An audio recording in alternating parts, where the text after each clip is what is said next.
Selamat siang dan salam sejahtera untuk kita semua. Jadi mohon maaf atas keterlambatan press release pada hari ini karena tadi ada sosialisasi kepada RT untuk pembentukan gugus kelurahan RT itu pencegahan COVID-19 yang dilakukan di ruang lubung dilakukan oleh Bapak Wali Kota Tarakan. Dan juga tadi sebelum saya atau kami akan melakukan press release, ada hal-hal yang harus menunggu arahan dari Bapak Wali Kota. Jadi tentang hasil kegiatan ini. Jadi mohon maaf pada hari ini kita tidak ada kertas untuk press release pada hari ini. Jadi data yang ada itu sama dengan yang kemarin. Jadi jumlah data yang kita punya pasien dalam pengawasan adalah 8 orang. Yang ini adalah yang hitung adalah yang baru saja. Jadi 8 orang, itu 2 orang itu sudah 2 orang itu sudah hasilnya negatif pada pemeriksaan uji sampel. Kemudian yang tinggal adalah 6 orang. 5 orang kemarin bersama dengan satu sampel yang dari yang salah satu yang ini atau yang kemarin negatif itu diuji lagi sekali untuk pengujian yang kedua, dan itulah yang menjadi permasalahan Kota Tarakan. Jadi hasil daripada salah satu ada yang dikirimkan yang hasil yang sudah datang itu adalah hasilnya terkonfirmasi COVID-19 positif. Berapa orang? 1 orang. Jadi karena ini hasilnya sudah positif, saya bisa buka itu adalah di daerah Pamusian RT 5. Waduh, dekat aku lagi.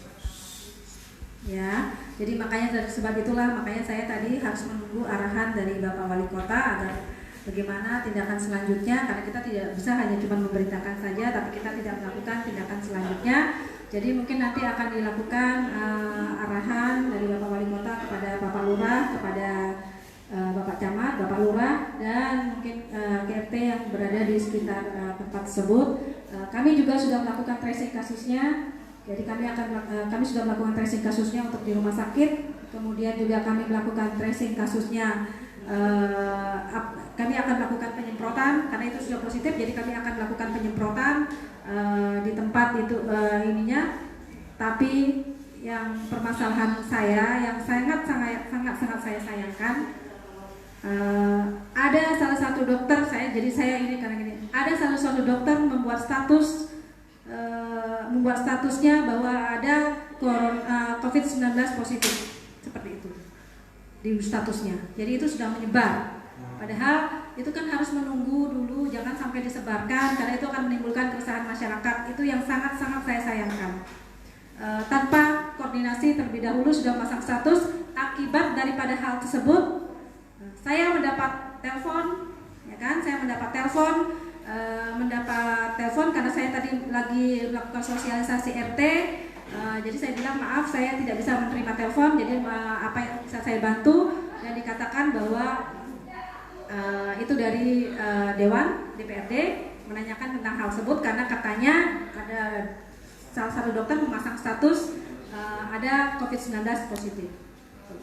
Jadi ini bukan hanya memasang status saja sebenarnya. Masalahnya adalah apa yang harus kita lakukan, ya kan? Jangan sampai status itu berkembang menjadi lebih banyak lagi.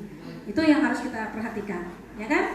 Nah, itulah makanya saya bilang koordinasi itu sangat penting sekali dilakukan. Jangan sampai nanti itu menimbulkan keresahan masyarakat. Kami sedang melakukan berbagai upaya. Saya harus menjawab telepon di berbagai sumber yang menanyakan apakah benar, apakah tidak, gitu kan?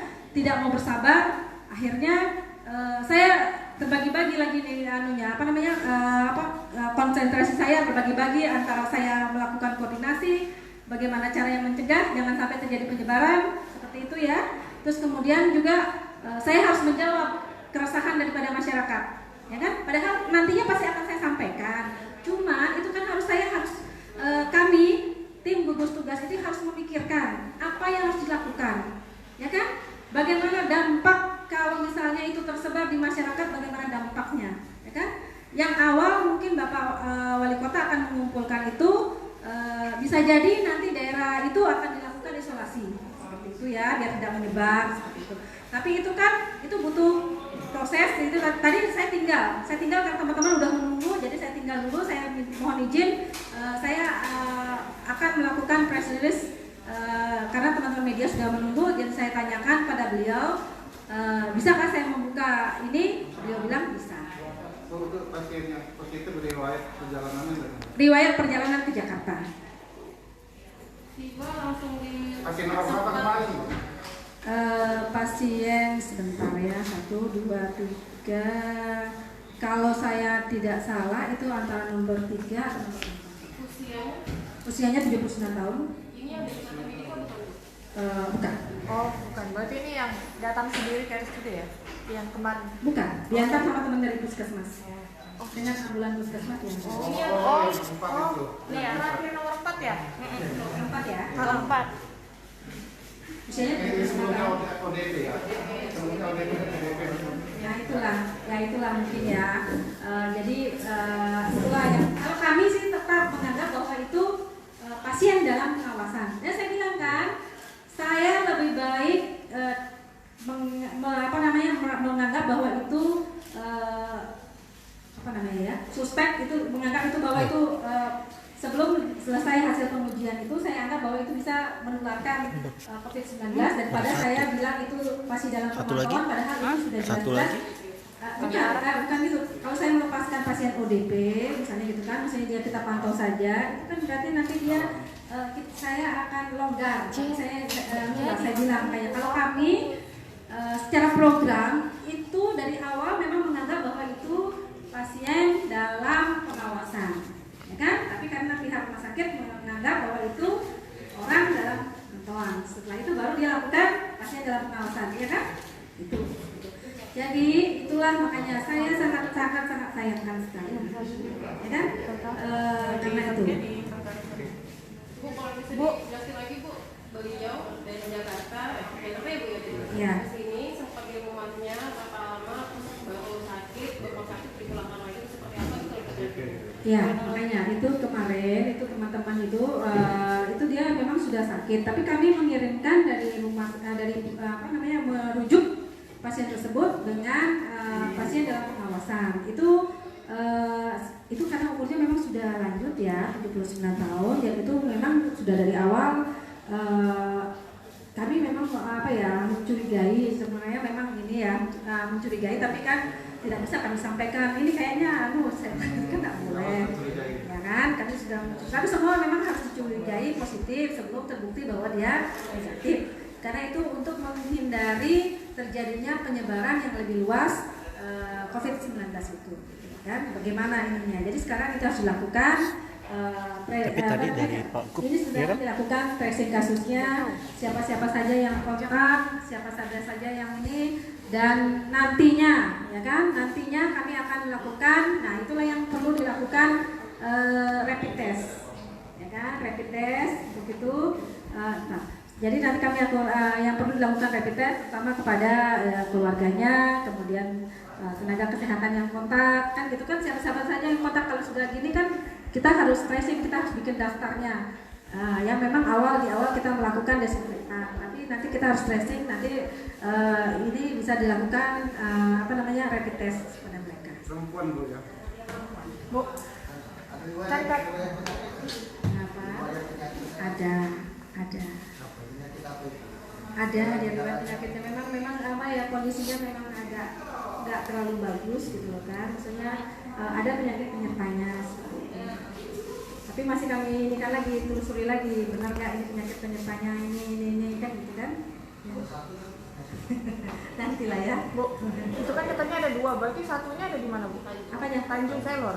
Satunya, kamu sudah tahu? Iya ya, kan ini beritanya sudah tersebar Bu. Ya, baiklah. Kan dalam statusnya Bu. Itulah. Satunya itu, saya bilang alhamdulillah apa enggak ya? Satunya itu belum dikirim ke kami, maksudnya belum dirujuk ke rumah sakit umum daerah, tapi masih di Binaan. Tapi hasilnya positif. Bu, terus berapa sampel lagi yang sedang menunggu hasil? sampel yang kan kita kemarin kan kirimnya 6 kan? 6 sudah di sana. 6 yang baru hasilnya datang kan, yang kemarin negatif itu 2. Terus yang kita kirim 6 ini kan salah satu yang negatif kemarin itu dikirim lagi sekali, kan 2 kali dia harus tes karena dia kontak erat dengan corona positif, ya kan, seperti itu. Jadi itu itu juga negatif juga di hasilnya. Jadi yang satu yang positif. Satu positif, satu negatif. Iya. Oh, berarti cuma satu yang positif ditarakan? Baru satu. Oh, oke. Jangan ditambah ya. Siap Bu, bala bagus Bu, cuma satu. Ya, itu tadi masih dibicarakan, tapi kan tadi kan selesai sosialisasi dengan RT, saya sudah laporkan kepada Bapak Wali Kota. Tadi kan waktu masih pembahasan, saya cuma tanya bisa nggak saya minta izin untuk pergi press release, dan saya bisa sampaikan tentang yang COVID-19 positif ini, itulah. Jadi kata beliau iya silakan, dan sekarang lagi dibahas apa langkah-langkahnya. Terus saya bilang dihubungi ke pihak kecamatan, Pak Camatnya, Pak Lurahnya, Ketua RT-nya, RT yang di sekitarnya juga pasti ada kan, gitu kan? Karena dia daerah perbatasan kan, perbatasan dengan RT 5, perbatasan RT 5 manusia. Bu, ini berarti yang positif ini itu yang 2 pertama ya? Salah satu dari yang 2 pertama atau yang ikut yang dari 6 ini? Apa? Yang dari 6 ini? Oh, dari 6 ini? Ya. Berarti kasus nomor 4 yang dari 6 ini? Ya, Oh, oke. Berarti yang satu yang soal 2 negatif? Ya. Terus yang teman-temannya dari yang 6 ini? Belum ada. Belum ada? Berarti yang positif aja nih? Ya. Bu, kalau dengan ini kan berarti ada kelalaian kita pakai apa yang udah sampai ada sudah pulang ternyata dia positif. Kok enggak pulangnya? Enggak, yang waktu itu enggak. Ini masih di rumah sakit, masih di ruang isolasi. Nggak ada di pulang Yang ya. awal belum isolasi ya, Bu? Iya. Nah itulah, ya kan?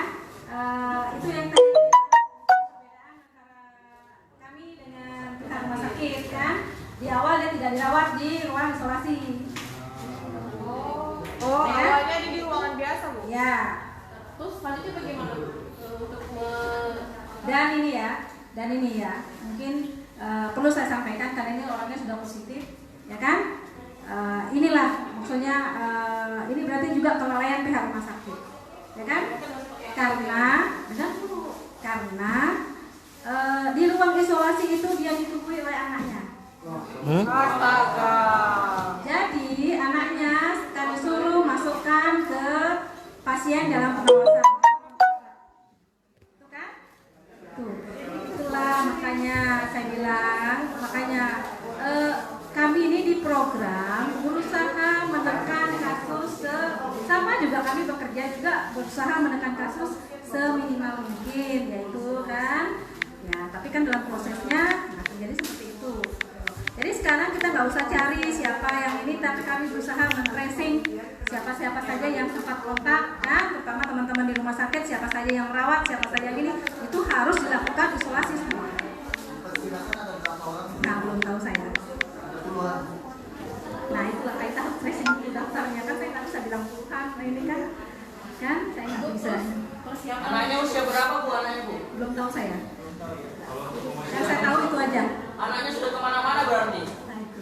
Nah, anaknya nungguin di dalam situ kan. Bu, persiapan ruang isolasi lain. Kan kemarin kan ketemu di sana juga persiapan lama isolasi. Ya, bangunan lama. Sejauh ini dalam proses persiapan. Ya kemarin itu kan sebenarnya yang tahap awal memang saya melakukan